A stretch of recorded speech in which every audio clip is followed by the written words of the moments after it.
मेरी उल्फत मदीने से यूं ही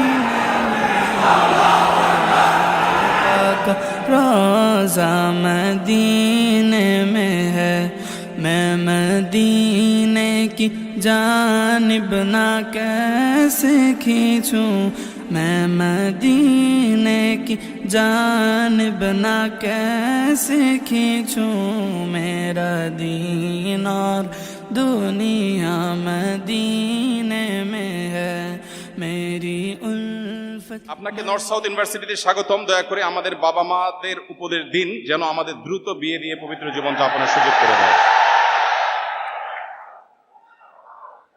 যারা বাবা মা আছেন, প্যারেন্টস আছেন, তারা তরুণদের এই আর্তনাদ কি শুনতে পাচ্ছেন?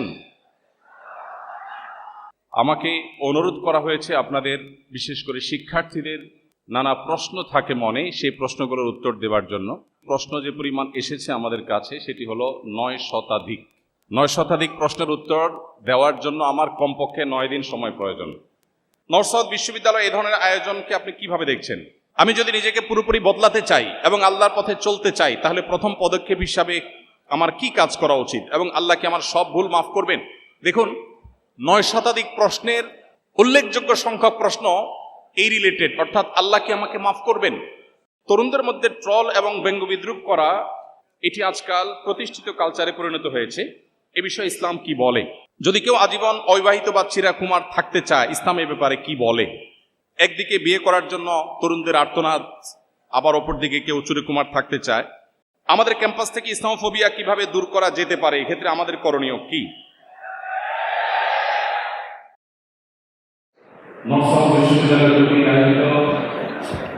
আজকের এই কোরআন কনফারেন্স এবং সিরাত এক্সিবিশনের সম্মানিত সভাপতি, মাননীয় ভিসি মহোদয়, সম্মানীয় অতিথিবৃন্দ, শিক্ষকবৃন্দ, উপস্থিত আমার প্রাণপ্রিয় শিক্ষার্থী এবং অভিভাবকবৃন্দ, আজকের এই চমৎকার আয়োজনে আপনাদের সঙ্গে কিছু কথা শেয়ার করবার সুযোগ করে দেয়ায় রব্বুল আলমিনের কাছে যেমন শুকরিয়া জ্ঞাপন করছি, ঠিক তেমনিভাবে এনএসইউ কর্তৃপক্ষের প্রতিও বিশেষভাবে শুকরিয়া এবং কৃতজ্ঞতা জ্ঞাপন করছি। আল্লাহ রব্বুল আলমিন তাদের সবাইকে সর্বোত্তম বিনিময় দান করুন।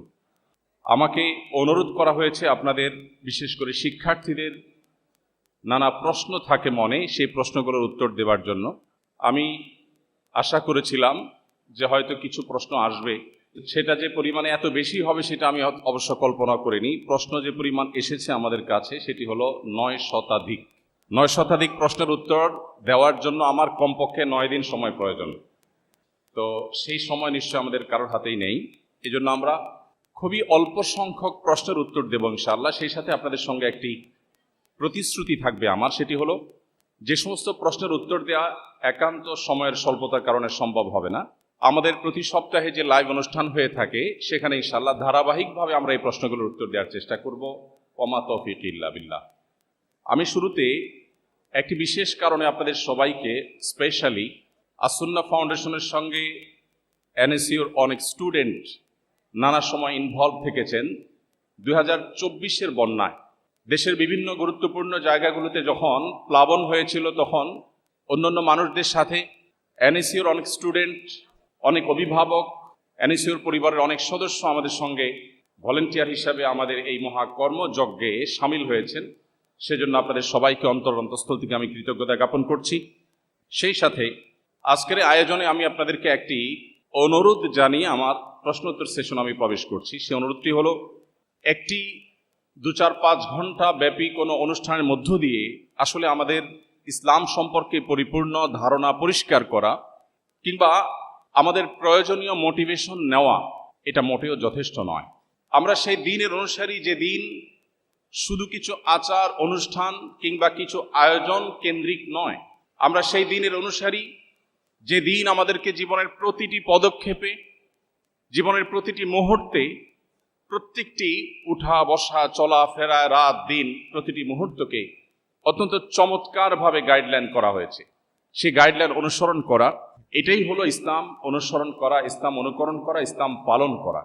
অতএব আমাদের সামগ্রিক জীবনে যেন আমরা ইসলামকে সুন্দর করে লালন পালন করতে পারি, ইসলামকে অনুসরণ করতে পারি, আমাদের জীবনকে সাফল্যমণ্ডিত করতে পারি, সেজন্য আমাদের ইসলামকে জানতে হবে। দুর্ভাগ্যের বিষয়, আমরা সাবকন্টিনেন্টে বিশেষ করে যারা মুসলিম হিসেবে নিজেদেরকে পরিচয় দেই, আমাদের ইসলামের প্রতি প্রচণ্ড আবেগ আছে, কিন্তু ইসলাম সম্পর্কে ধারণা বা জ্ঞান আমাদের বেশিরভাগ মানুষের খুবই সীমিত এবং কম। সেজন্য আজকের এই কোরআন কনফারেন্সে আমি আপনাদের প্রতি উদাত্ত আহ্বান রাখতে চাই, জীবনে একবারের জন্য হলেও আল্লাহ রাব্বুল আলামিনের মহাগ্রন্থ কোরআনে কারিমের শুরু থেকে শেষ পর্যন্ত আমরা পড়ে শেষ করবো ইনশাআল্লাহ।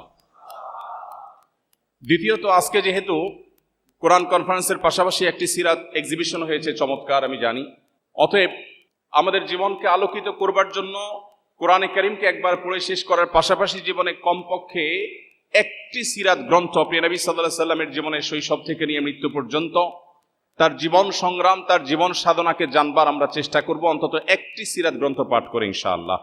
সম্মানিত উপস্থিতি, আমরা যদি একদিকে কোরআনে কারিম, অপরদিকে নবী করিম সাল্লাল্লাহু আলাইহি সাল্লামের একটি জীবনী গ্রন্থ পড়ে শেষ করতে পারি, আমি আল্লাহর উপর ভরসা রেখে আপনাদেরকে আশ্বস্ত করতে পারি, আপনি নিজেকে গতানুগতিক মুসলিম থেকে একজন পরিপূর্ণরূপে ইসলামকে বুঝে শুনে লালন করছেন, ধারণ করছেন, পালন করছেন, এরকম একজন মুসলিম হিসেবে নিজেকে আপনি আবিষ্কার করতে পারবেন। আল্লাহ তাআলা আমাদের সবাইকে তৌফিক দান করুন।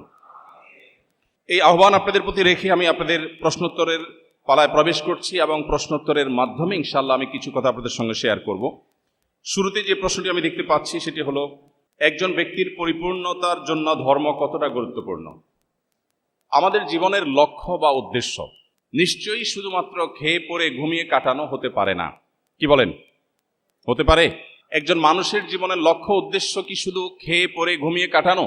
তাহলে অন্য যে কোনো প্রাণীর সাথে মানুষের জীবনের পার্থক্যের জায়গাটা ঠিক কোথায়?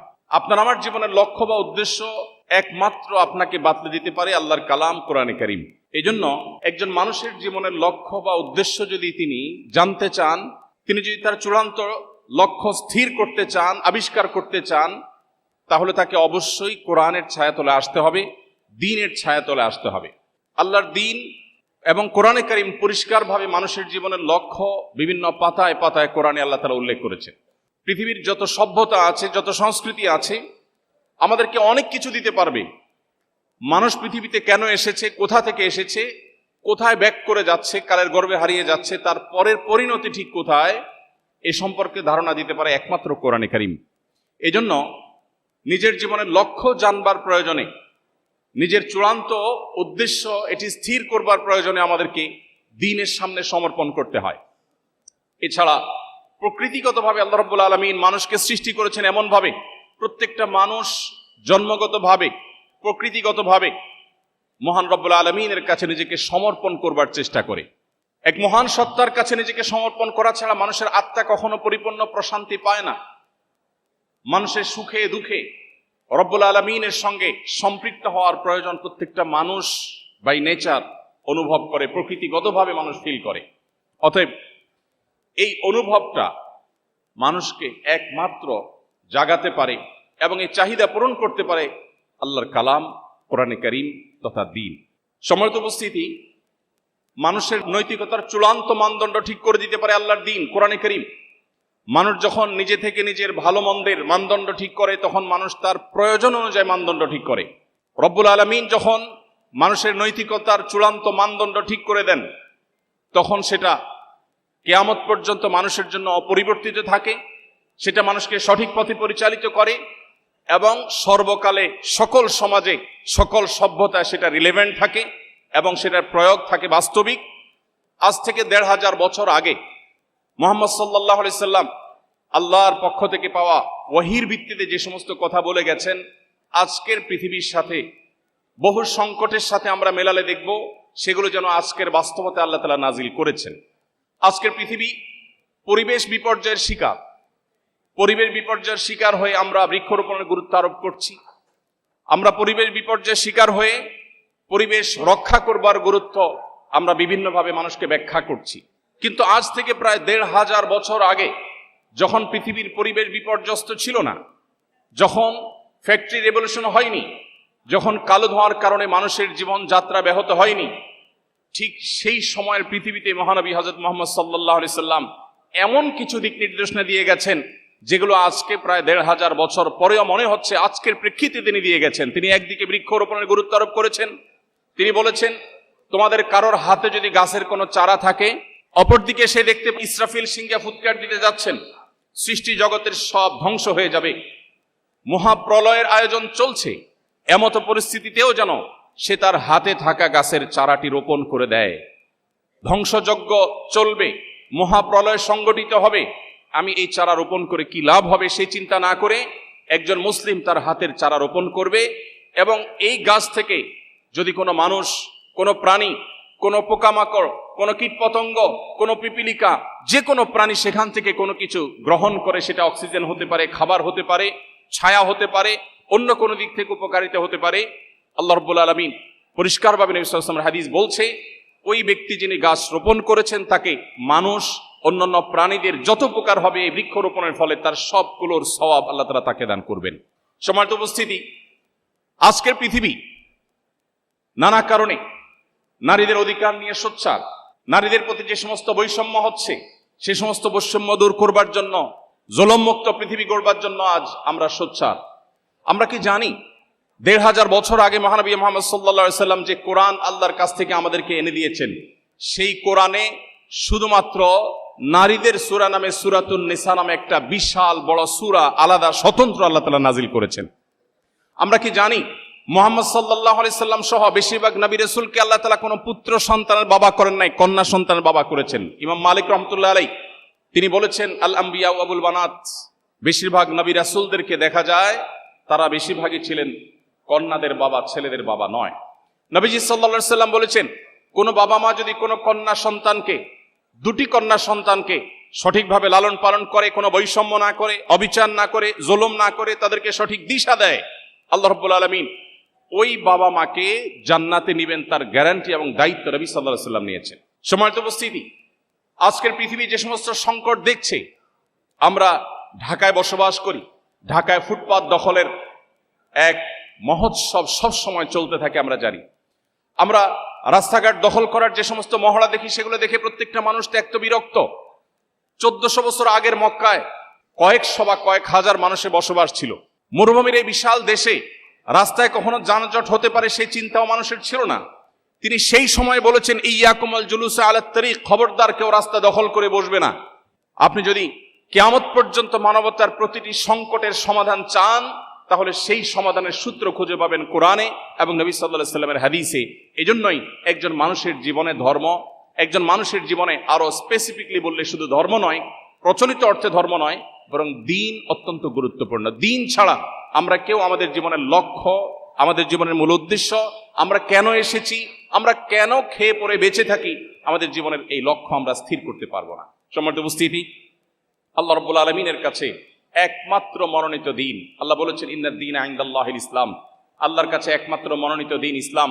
এটি কোনো মানুষের বানানো নয়, এটি আল্লাহর পক্ষ থেকে তার রাসূলের মাধ্যমে এসেছে আমাদের কাছে। অন্যান্য মানব রচিত ধর্মের মতো এটাকে কোনো প্রচলিত ধর্ম মনে করলে এটি হবে আমাদের সবচেয়ে বড় ভুলের জায়গা। রব্বে কারীম আমাদের সবাইকে পরিপূর্ণ দ্বীনের অনুসরণ করবার তৌফিক দান করুন। এরপরে প্রশ্ন হলো, আমাদের যেহেতু পড়ালেখার অনেক চাপ থাকে, মাঝে মাঝে দ্বীন এবং দুনিয়া একসাথে ম্যানেজ করা অনেক কঠিন হয়ে পড়ে, তখন অনেক হতাশ হয়ে পড়ি। আমি এমন সিচুয়েশন থেকে কিভাবে বের হয়ে আসবো এবং কিভাবে দ্বীন এবং দুনিয়া একসাথে ম্যানেজ করতে পারবো? অত্যন্ত গুরুত্বপূর্ণ আরেকটি প্রশ্ন। এই প্রশ্নগুলো হয়তো আমাদের অনেকের, সুনির্দিষ্ট কোনো স্টুডেন্ট হয়তো প্রশ্ন করেছেন, কিন্তু এই প্রশ্নের সাথে আমাদের অনেকেরই জীবনের সম্পর্ক আছে। এটি হয়তো আমাদের অনেকের মনের প্রশ্ন। আমাদের জীবনে দ্বীন এবং দুনিয়াকে চমৎকারভাবে সমন্বয় করবার সূত্র কোরআন বলে দিয়েছে। আল্লাহ তাআলা কোরআনে কারিমে বলেছেন, সে মানুষদের প্রশংসা করে যারা আল্লাহর কাছে দোয়া করে বলে, রব্বানা আতিনা ফিদ দুনিয়া হাসানাহ ওয়া ফিল আখিরাতি হাসানাহ ওয়া কিনা আযাবান নার। যে মানুষরা আল্লাহর কাছে দোয়া করে নিবেদন করে বলে, আল্লাহ দুনিয়াতে আপনার কাছে আমি কল্যাণ চাই, আখিরাতেও আপনার কাছে আমি কল্যাণ চাই, আল্লাহ রাব্বুল আলামিন সেই মানুষদের প্রশংসা করেছেন। এখানে অত্যন্ত চমৎকারভাবে দুনিয়া এবং আখিরাতের সমন্বয় করা হয়েছে। আপনারা সবাই কম বেশি জেনে থাকবেন, নবী করিম সাল্লাল্লাহু আলাইহি সাল্লামের জীবনের একটি ঘটনা ছিল। তার সাহাবীদের কয়েকজন উৎসুক হয়ে নবীজি সাল্লাল্লাহু আলাইহি সাল্লামের ব্যক্তিগত জীবনযাত্রাকে তারা গভীরভাবে পর্যবেক্ষণ করবার সিদ্ধান্ত গ্রহণ করলেন। তারা নিবিড়ভাবে পর্যবেক্ষণ করে দেখলেন যে মুহাম্মদ সাল্লাল্লাহু আলাইহি সাল্লাম বিশেষ কোনো আমল করেন কিনা যেটা তারা জানেন না। কিন্তু তারা গভীরভাবে পর্যবেক্ষণ করে দেখলেন না, এমন কোনো স্পেশাল আমল নাই। 5 ওয়াক্ত নামাজ তিনি পড়ছেন, তাও আবার কোরআনে বলে দিয়েছে ফাইদা কুদিয়াতিস সালাত ফান্তাশিরু ফিল আরদি ওয়াবতাগু মিন ফাদলিল্লাহ, নামাজ শেষ হয়ে গেলে মসজিদ থেকে বেরিয়ে পড়ো, জীবিকা নির্বাহের জন্য, জীবিকা আহরণ করবার জন্য তুমি আল্লাহর জমিনে ছড়িয়ে পড়ো। তো মুহাম্মদ সাল্লাল্লাহু আলাইহি সাল্লাম সেই আয়াতের উপর আমল করছেন। তিনি সারাদিন আমলে মগ্ন থাকছেন না, শুধুমাত্র আমল ও ইবাদতই করছেন না, তিনি দিন এবং দুনিয়াকে অত্যন্ত চমৎকারভাবে সমন্বয় করছেন। তার জীবনযাত্রা দেখে ওই কয়েকজন সাহাবী তারা নিজেদের মধ্যে বলাবলি করলেন যে মুহাম্মদ সাল্লাল্লাহু আলাইহি সাল্লাম আল্লাহর নবী এবং রাসূল, তার ব্যাপারটি ভিন্ন, আমরা কি এভাবে করলে চলবে? তাহলে আমরা কি করব? আমরা আমাদের জীবনে আল্লাহর ইবাদতের জন্য পরিপূর্ণভাবে পুরো জীবনকে আমরা উৎসর্গ করব। তখন ওই কয়েকজন সাহাবী সিদ্ধান্ত নিলেন। একজন বললেন, আমি জীবনে কখনো আর বিবাহ করব না, সারা জীবন শুধু ইবাদত বন্দেগী করব, সংসারের ঝামেলা আমি যাব না। আরেকজন বললেন, আমি প্রতিদিন রোজা রাখবো, আমার জীবনে আর কখনো দিনের বেলা পানাহার করব না, সারা জীবন আমি নফল রোজা রাখবো। এভাবে এক একজন যখন এক একটা সংকল্পের কথা ব্যক্ত করছেন, নবীজি ইতিমধ্যে হাজির হয়েছেন এবং তাদের কথা শুনেছেন। তিনি বলেছেন, তোমরা কি আলাপ করছিলে? তখন তারা বললে, হে আল্লাহর রাসূল, আমরা এই আলাপ করেছি। নবীজি বলেছেন, দেখো, তোমাদের চাইতে আল্লাহকে আমি সবচেয়ে বেশি ভয় করি, অথচ আমি কোনোদিন রোজা রাখি, নফল রোজা, আবার কোনোদিন পানাহার করি। আমি বিবাহ করেছি, আমার সংসার আছে, আমার জীবন আছে, আমার পরিবার আছে, আমার দুনিয়ার ব্যস্ততা আছে। আমি শুধুমাত্র ধর্ম বা দিন পালন করতে গিয়ে আমার দুনিয়াকে এক পাশে রেখে ঠেলে দিয়ে দুনিয়াকে আমি ভুলে গিয়ে আমার জীবন যাপন করিনি। আবার অপরদিকে দুনিয়ার মধ্যে, বস্তুবাদের মধ্যে হাবুডুবু খেয়ে আমার আখিরাতকে, অনন্তকালকে আমি ভুলে যাইনি। নবী সাল্লাল্লাহু আলাইহি সাল্লাম দিন এবং দুনিয়াকে অত্যন্ত চমৎকারভাবে সমন্বয় করবার যে দিশা তাদেরকে দিয়েছেন, সেটি হলো আপনার প্রশ্নের উত্তর।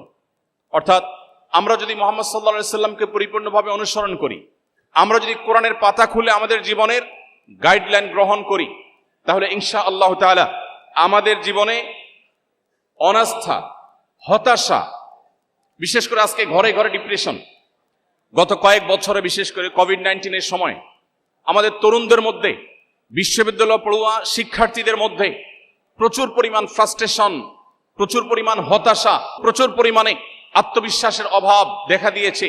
অনেক তরুণরা আত্মহত্যার পথে পর্যন্ত পা বাড়িয়েছে।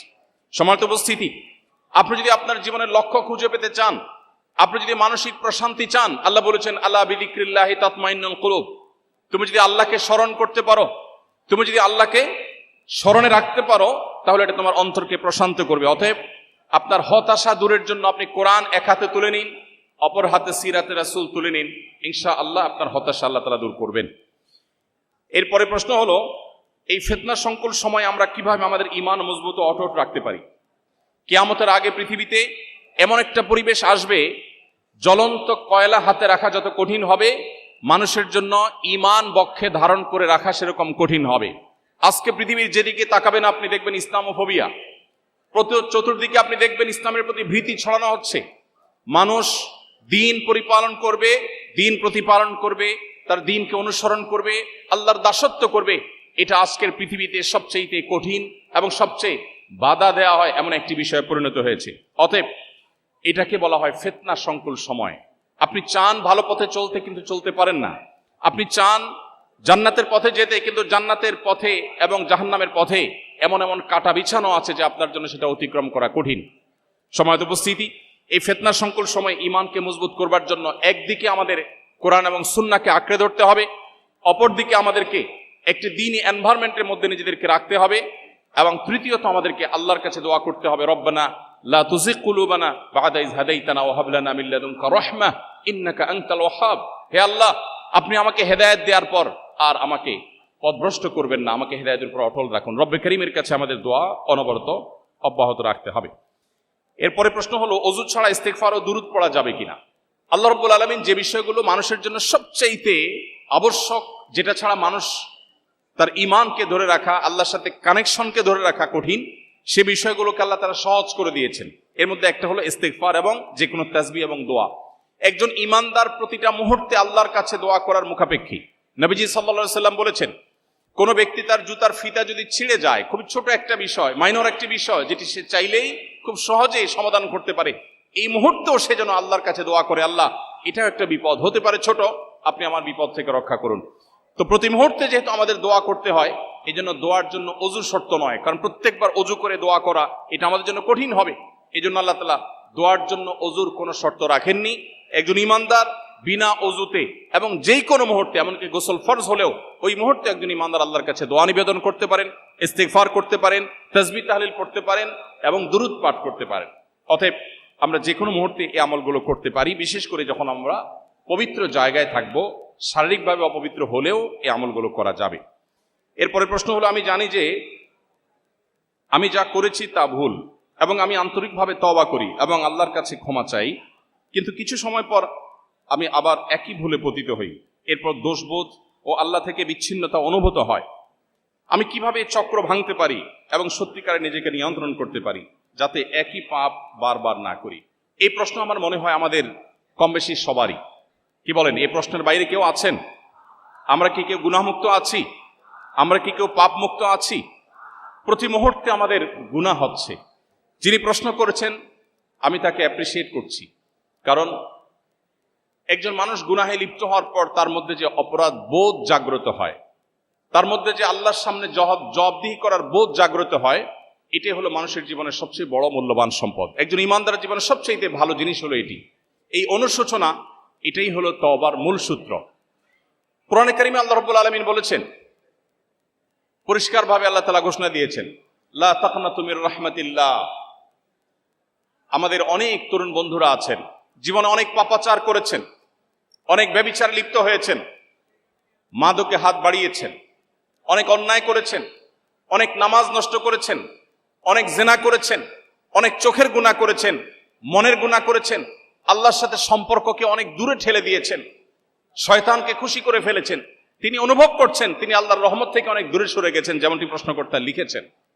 প্রিয় ভাইরা আমার, একজন মুসলমান হিসাবে আমাদের জন্য সবচেয়ে বড় প্রাউড করার, গর্ব করবার মতো একটা জিনিস হলো আল্লাহ রাব্বুল আলামিন আমাদের জন্য ক্ষমার দুয়ারকে ওপেন করে রেখেছেন। আল্লাহ রাব্বুল আলামিন ক্ষমার দরজাকে আল্লাহ তাআলা এতটা খুলে রেখেছেন, নবী করিম সাল্লাল্লাহু আলাইহি সাল্লাম বলেছেন, কোন মানুষ ঠিক জীবন সায়ান্নে যখন মৃত্যু শয্যায় শায়িত, যখন তিনি তার মৃত্যু নিশ্চিত জেনেছেন, ঠিক সেই মুহূর্তটির আগ মুহূর্ত পর্যন্ত তার জীবনের যে কোনো বাঁকে বাঁকে, যে কোনো মোড়ে, যে কোনো গতিপথে, যে কোনো গলিতে, যে কোনো পর্যায়ে, যে কোনো স্টপেজে দাঁড়িয়ে যদি মানুষ সিদ্ধান্ত নেয় আমি আর জাহান্নামের পথে ছাড়বো না, আমি জান্নাতের পথে যাব, নবী করিম সাল্লাল্লাহু আলাইহি সাল্লাম পরিষ্কার ঘোষণা দিয়েছেন আল্লাহ রাব্বুল আলামিন সমস্ত গুনাহ মাফ করে দিবেন। প্রিয় ভাইরা আমার, একটি ধারণা আমাদের অনেকের কাছেই হয়তো পরিষ্কার নয়, সেটা হলো ইসলামে এমন কোনো অপরাধ নাই, এমন কোনো পাপ নাই, এমন কোনো গুনাহ নাই, এমন কোনো খারাপ কাজ নাই যে কাজ মানুষ পরিহার করবার সংকল্প করার পর আল্লাহর পথে, জান্নাতের পথে ফিরে আসার সিদ্ধান্ত গ্রহণ করে আর আল্লাহ তাআলা সেটা ক্ষমা করেন না।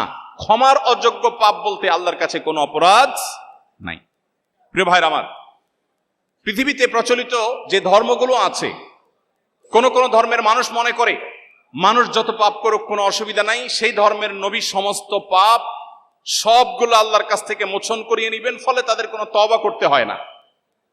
আবার অপরদিকে অনেক এমন সম্প্রদায় আছে যারা মনে করে ছোটখাটো কোনো পাপ করলেই মানুষ ইসলাম থেকে খারিজ হয়ে যায়। এর বিপরীতে আল্লাহ তাআলা কোরআনে কারিমে বলেছেন, লা তাকনাতু মির রাহমাতিল্লাহ, লা তাকনাতু মির রাহমাতিল্লাহ, তোমরা আল্লাহর রহমতের আশা কখনো ছাড়বে না। ইন্নাল্লাহা ইয়াগফিরুয যুনুবা জামিআ, আল্লাহ তোমাদের সমস্ত পাপাচার মাফ করে দিবেন। এমন কোনো পাপ নেই, এমন কোনো অপরাধ নেই, এমন একটি গুনাহ নেই যে গুনাহ আল্লাহ তাআলা মাফ করবেন না। শর্ত, আপনাকে অনুতপ্ত হতে হবে, আপনাকে আত্মশাসন করতে হবে, আপনাকে ভৎসনা করতে হবে।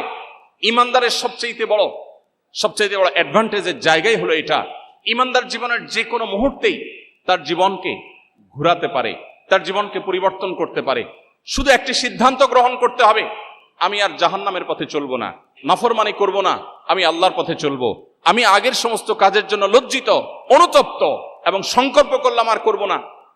শুধুমাত্র আপনার এতটুকু সিদ্ধান্ত, এতটুকু অবস্থান এবং সংকল্প আপনার জীবনের সমস্ত গুণ, আমার কথা নয়, আল্লাহ বলছেন ইন্নাল্লাহা ইয়াগফিরুয যুনুবা জামিআ, আল্লাহ সকল গুনাহ মাফ করে দিবেন ইনশাআল্লাহ।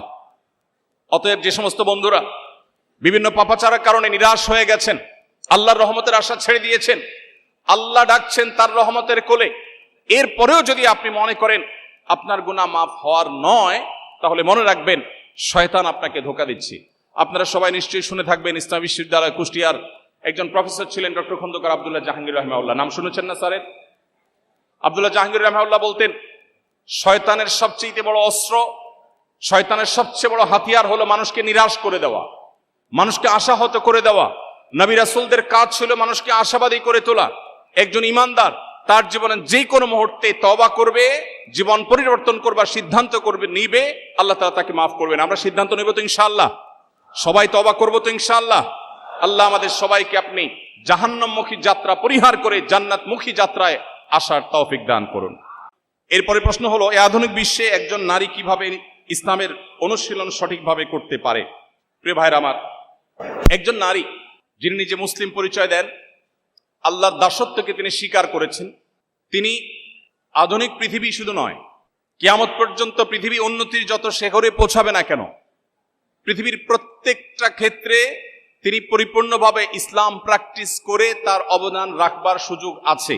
কিন্তু ইসলামের যে স্বকীয়তা আছে, ইসলামের যে বিধান আছে, সেটাকে আপন জায়গায় মাথায় রেখে সেটাকে পরিপালন করে তিনি চাইলে বিভিন্ন সেক্টরে অবদান রাখতে পারেন। আপনারা জানেন, মহানবী মুহাম্মদ সাল্লাল্লাহু আলাইহি সাল্লামের জীবদ্দশায় মহিলা সাহাবীরা বিভিন্ন সেক্টরে তারা অবদান রেখেছেন।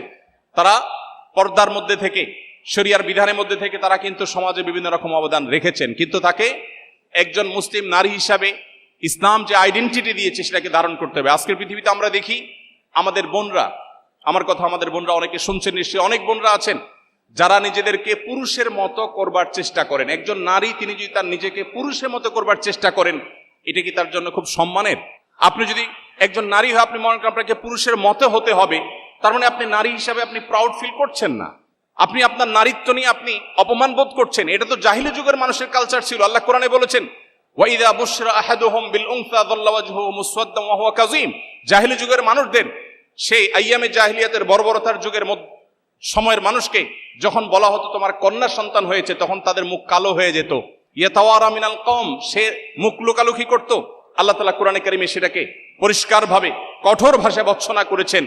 এবং আল্লাহ তাআলা বলেছেন, আল্লাহ তাআলা যাকে ইচ্ছা তাকে কন্যা সন্তান দেন, যাকে ইচ্ছা তাকে পুত্র সন্তান দেন, যাকে ইচ্ছা তাকে উভয়টা দেন, কাউকে আল্লাহ কিছুই দেন না।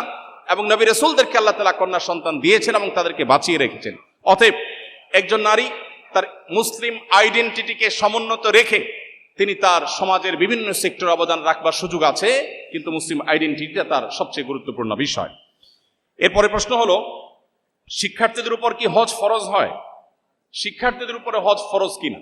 এর উত্তর হলো, হজ আসলে কার উপরে ফরজ এটা নির্ভর করে ওই ব্যক্তির সামর্থ্যের উপর। যাকে আল্লাহ তাআলা সামর্থ্য দিয়েছেন, আল্লাহ বলেছেন ওয়ালিল্লাহি আলান নাসি হিজ্জুল বাইতি মান ইসতাতা ইলাইহি সাবিলা, যে ব্যক্তি মক্কায় গিয়ে হজ করে আসার আর্থিক শারীরিক সঙ্গতি রাখে তার উপরে হজ করা ফরজ। তার পরিচয় কি তিনি শিক্ষার্থী নাকি ব্যবসায়ী, তিনি পুরুষ কিংবা নারী, তিনি বৃদ্ধ নাকি পরিণত বয়সের না তরুণ নাকি অন্য কোনো বিভাগের, সেটা দেখবার বিষয় নয়। মূলত দেখার বিষয় হলো তার সামর্থ্য আছে কিনা। কারো যদি সামর্থ্য থাকে তাহলে তার উপরে হজ ফরজ। এমনকি কোনো শিক্ষার্থী তিনি স্টুডেন্ট লাইফে যদি হজ করবার মতো সামর্থ্য তার হয়ে যায়, হজ করে আসতে যে পরিমাণ টাকা লাগে সে টাকার মালিক যদি হয়ে যায় এবং সেটা যদি ঋণমুক্ত থাকে, তাহলে তারপরে হজ ফরজ হবে এবং হজ অনতি বিলম্বে তার করা কর্তব্য। হ্যাঁ, কোনো শিক্ষার্থী যদি বাবার অনেক সম্পদ থাকে, তার নিজের কোনো সম্পদ না থাকে, তাহলে শরীয়ত তার উপরে হজের এই বিধানকে আরোপ করে না। এরপরে প্রশ্ন হলো, তরুণদের মধ্যে ট্রল এবং ব্যঙ্গ বিদ্রুপ করা এটি আজকাল প্রতিষ্ঠিত কালচারে পরিণত হয়েছে। এ বিষয়ে ইসলাম কি বলে? খুবই গুরুত্বপূর্ণ একটি বিষয়। বিশেষ করে আমাদের তরুণদের মধ্যে ব্যাপকভাবে দেখা যায় সোশ্যাল মিডিয়াতে আমরা একে অন্যকে নিয়ে ট্রল করি, ব্যঙ্গ করি, বিদ্রুপ করি, হাসাহাসি করি। ইসলাম আমাদেরকে শুষ্ক কোনো জীবন ব্যবস্থা দেয়নি, বরং ইসলাম আমাদেরকে যে জীবন ব্যবস্থা দিয়েছে এখানে বিনোদনের সুযোগ আছে। আমাদের প্রিয় নবী সাল্লাল্লাহু আলাইহি সাল্লাম একদিন এক ব্যক্তিকে বললেন, এই দুই কানওয়ালা এদিকে আসো। এক ভদ্রলোককে ডাকলেন, একজন সাহাবীকে ডাকলেন, ইয়া সাহেবাল উজনাইন আও ইয়া জাল উজনাইন, অর্থাৎ হে এই ব্যক্তি যার দুইটা কান আছে তুমি এদিকে আসো। এখন দুই কান নেই কার? সবারই দুই কান আছে।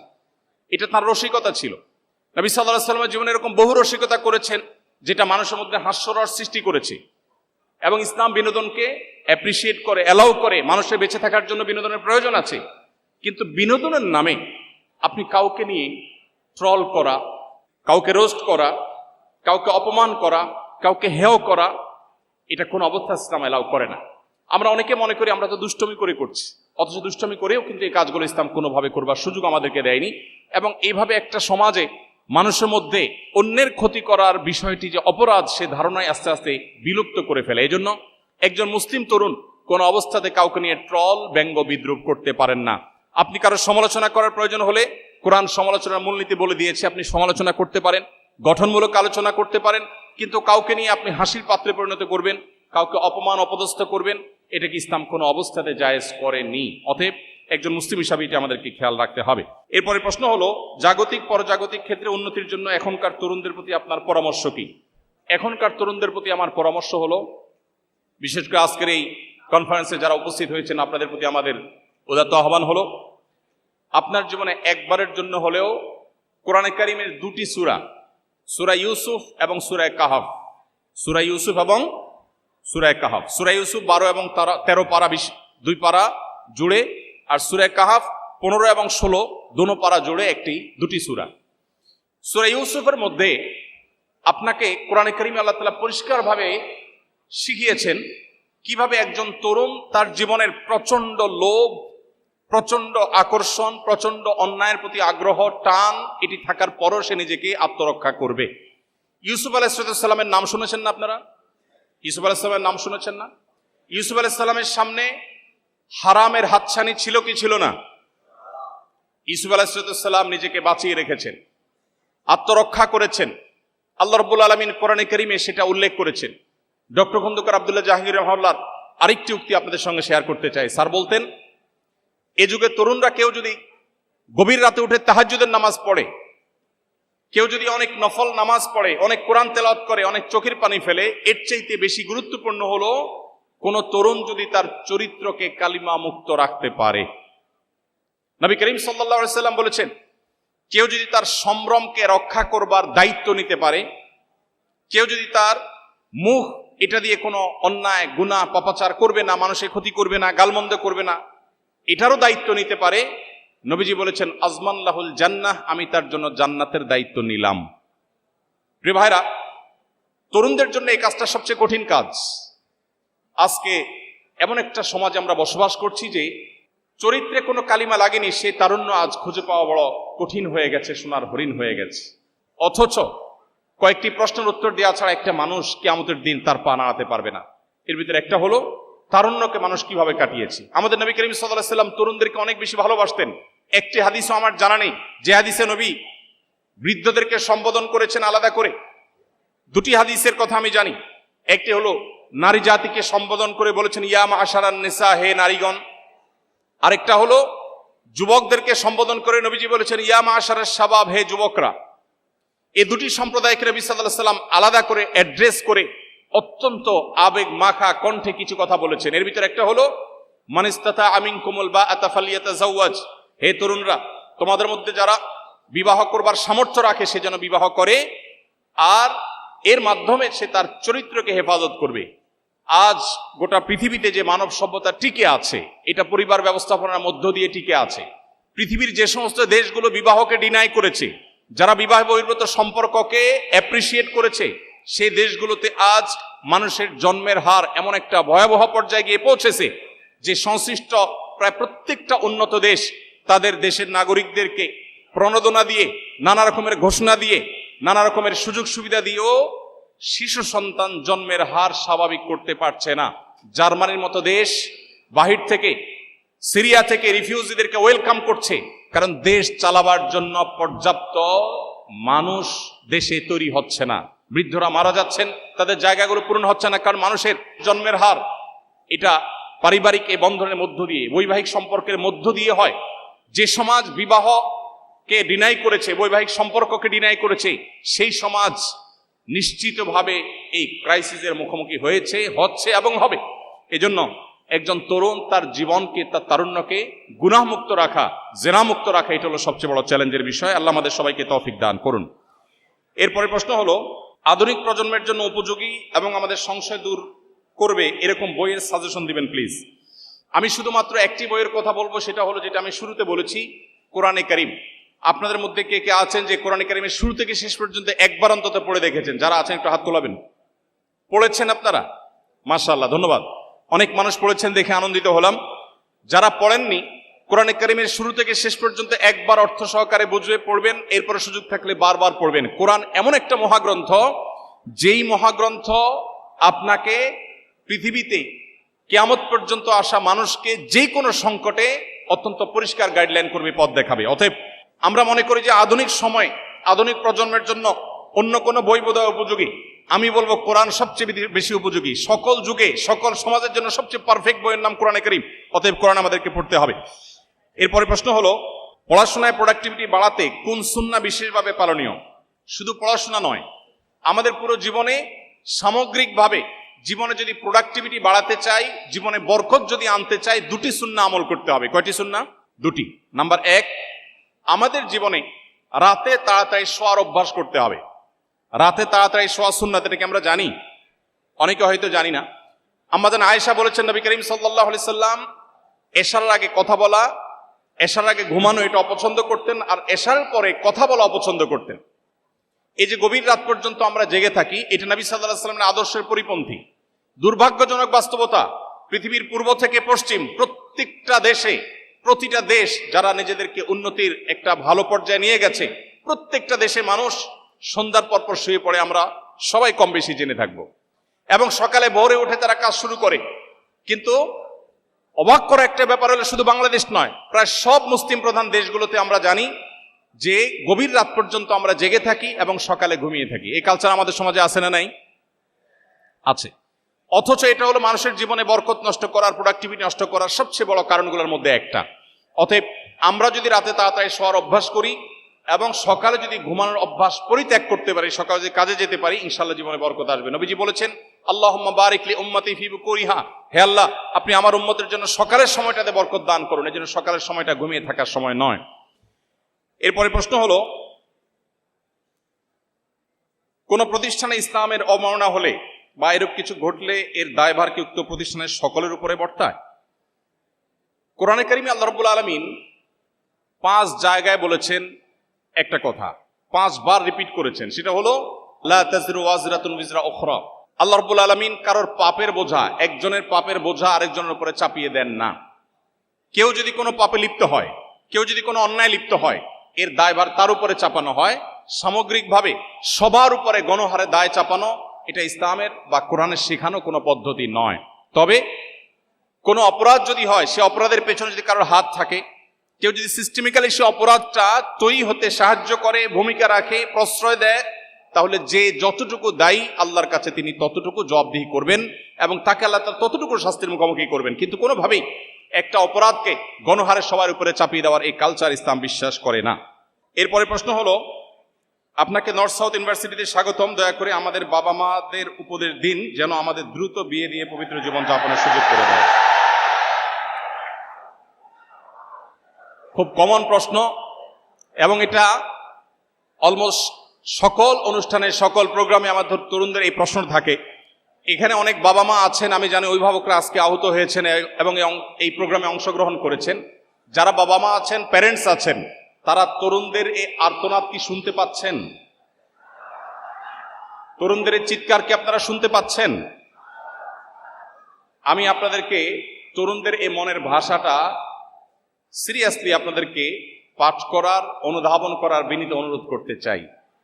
আপনারা অনেকে জেনে থাকবেন, আমাদের নবী করিম সাল্লাল্লাহু আলাইহি সাল্লাম বলেছেন, তোমার সন্তানের জন্য যদি উপযুক্ত পাত্র খুঁজে পাও, উপযুক্ত পাত্রী খুঁজে পাও, উপযুক্ত জীবনসঙ্গী খুঁজে পাও, তাহলে তাদেরকে বিয়ে দিতে বিলম্ব করবে না। যদি করো তাহলে পৃথিবীতে ফ্যাসাদ এবং ব্যত্যয় সৃষ্টি হবে, বিশৃঙ্খল হবে, পৃথিবী তার যে গতি সেটা হারিয়ে ফেলবে।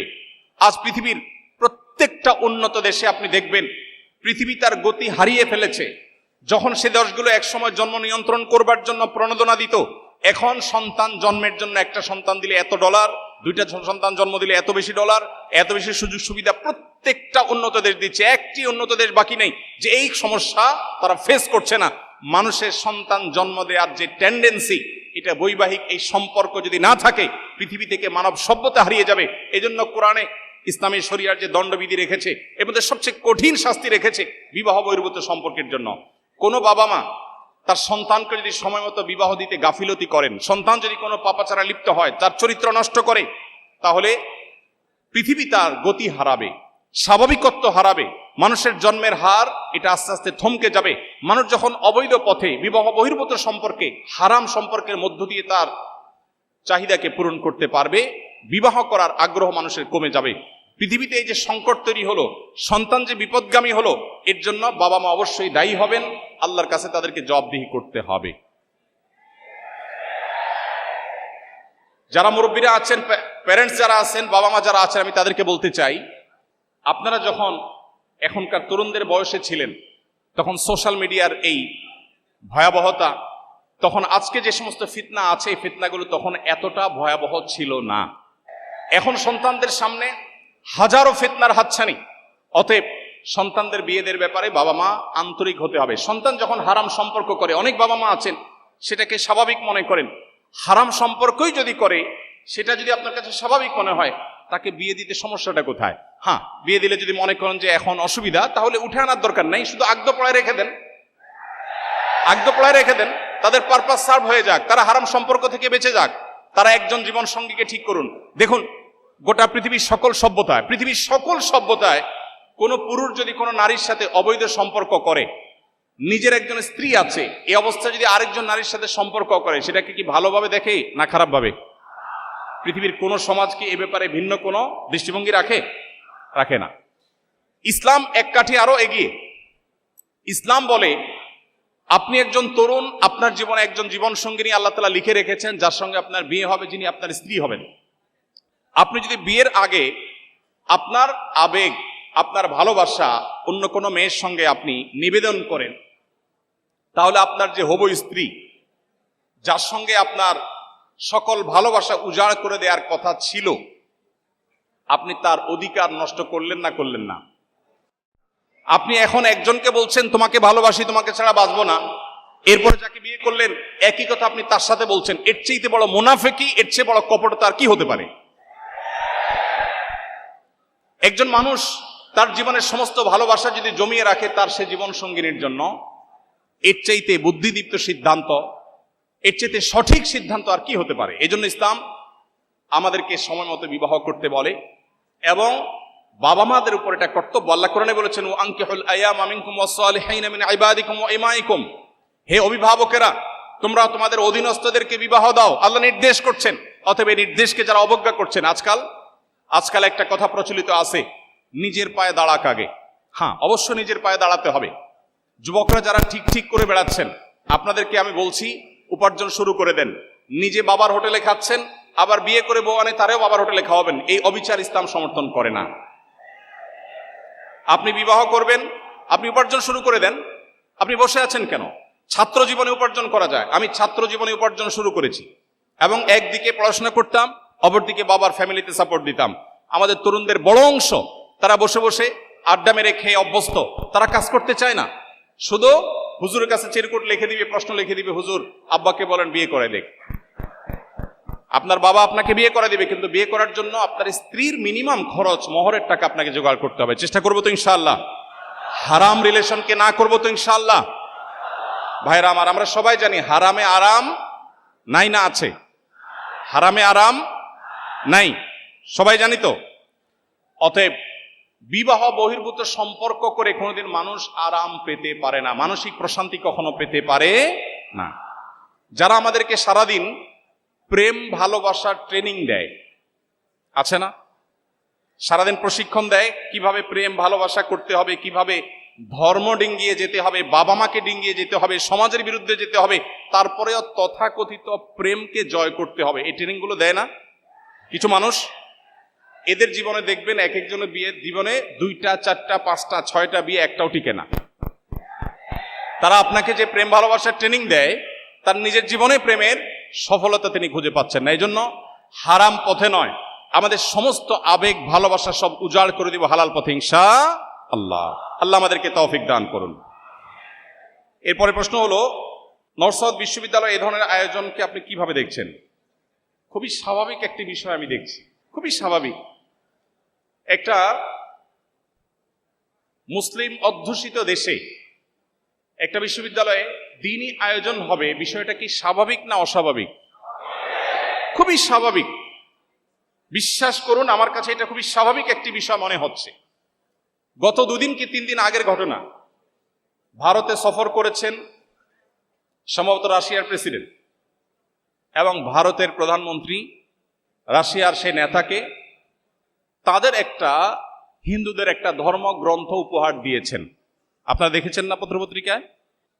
আমাদের দেশে যদি এরকম কোনো নেতা আসেন অন্য কোনো ধর্মাবলম্বী, তাকে যদি আমাদের কোনো ধর্মগ্রন্থ উপহার দেওয়া হয়, বিষয়টা কি স্বাভাবিক না অস্বাভাবিক? খুবই স্বাভাবিক। একটা মুসলিম অধ্যুষিত দেশে এটা হবে, এটাই স্বাভাবিক। কিন্তু দুর্ভাগ্যজনকভাবে আমাদের সমাজে নানা কারণে দিনটাকে এমন একটা পর্যায়ে নিয়ে রাখা হয়েছে যেন এটা কোনোভাবেই স্পর্শ করা যাবে না, এটা স্পর্শ করলে আমাদের জাত চলে যাবে। এজন্য আমি বিনীতভাবে অনুরোধ করতে চাই, এই বিষয়গুলোকে খুব স্বাভাবিকভাবে আমাদের নিতে হবে। দিন আমাদেরকে সেটা শিখায় এবং সেটা আমাদের অবশ্যই অধিকারের অংশ। এরপরে প্রশ্ন হলো, একজন বিশ্ববিদ্যালয়ের ছাত্র হিসাবে কিভাবে তাওহীদ এবং সুন্নাহর পথে দাওয়াত দিতে পারি? একজন বিশ্ববিদ্যালয়ের শিক্ষার্থী হিসাবে আপনি তাওহীদ এবং সুন্নাহর পথে দাওয়াত দেওয়ার জন্য সবকিছুর আগে প্রয়োজন আপনার ইসলামের বেসিক জ্ঞান অর্জন করা। ইসলাম সম্পর্কে বেসিক নলেজ অর্জন করলে আপনি যেটুকু জানেন সেটুকু আপনি পৌঁছাতে পারেন। ইসলাম শুধুমাত্র আলেমদেরকে ধর্ম প্রচারের দায়িত্ব দেয়নি। আল্লাহ কোরআনে কারীমে পরিষ্কারভাবে বলেছেন, নারী হোক আর পুরুষ হোক, যে কেউ সৎ কাজের আদেশ এবং অসৎ কাজে বাধা প্রদান করতে। এরপরে প্রশ্ন হলো, দিনে ফেরার পর আবারও দিন হারিয়ে ফেলেছি, যার ফলে হতাশ হয়ে আছে, যার ফলে হতাশা আছে, আপনার উপদেশ ও পরামর্শ চাই। প্রিয় ভাই আমার, একজন মানুষ দিনে আসার পর যদি আবার দিন থেকে বিচ্যুত হয়ে যান, এর চেয়ে দুর্ভাগ্যের বিষয় আর কিছু নয়।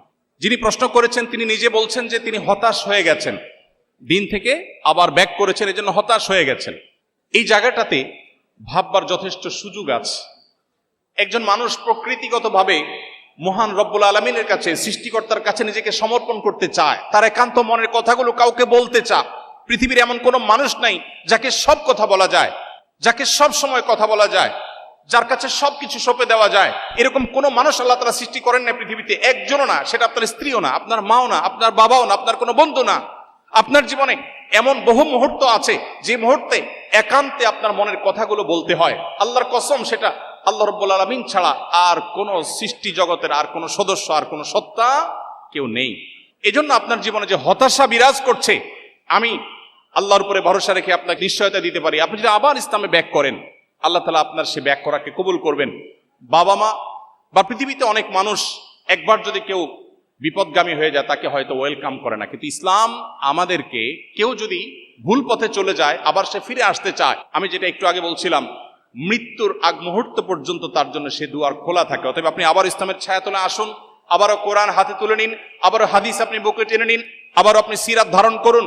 আপনি নিশ্চিন্তে সিরাতের পথে হাঁটলে ইনশাআল্লাহ আপনার এই ডিপ্রেশন, আপনার এই দুশ্চিন্তা এবং আপনার এই ফ্রাস্ট্রেশন দূর হয়ে যাবে।